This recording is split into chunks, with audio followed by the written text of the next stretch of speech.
darting and flailing across the highway, is that their prospects often remain quite out of view in this post-racial moment we find ourselves in, shrouded in this celebration of how far we've come, how post-racial we are.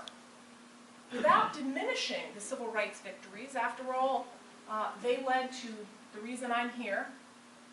They led to my father being able to get married to the person he wanted to access a small business loan, and to move out of the neighborhood he wanted to leave behind.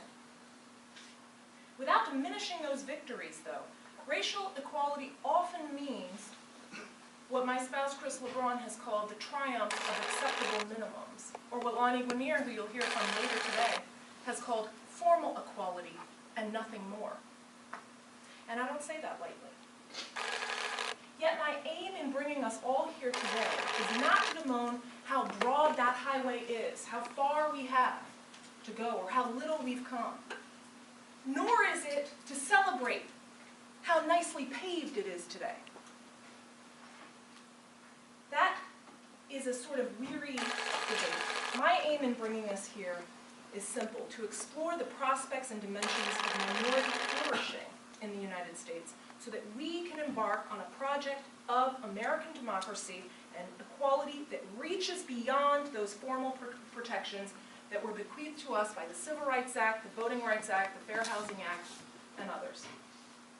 We may not all agree on the right questions to ask or the right variables to plug into our regression analyses, or even how high the hurdles are, but at least I hope we can agree on that project is a worthy one. Now, the story of the running women highlights some important contradictions that I want to start with today. They're not the only ones out there, but they're the ones that came to me in thinking about this sort of disparity and similarity between Selma and the Montgomery Highway.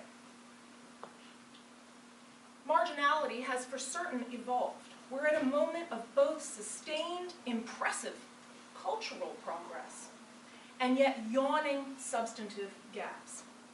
First and foremost is the tension between formal political equality, the hallmark of democracy, and what some have called political standing and influence. I don't have to pay a poll tax, as my grandmother paid $1.50 in Virginia, and yet many of my generation can't take part in our democracy because other mechanisms of exclusion have been erected. Things like voter ID laws, and we're going to hear from this panel on this, to broader developments. One of which is the vast and stunning expansion of the carceral state and the carceral system that took its first breaths just in the shadow of the Civil Rights Movement.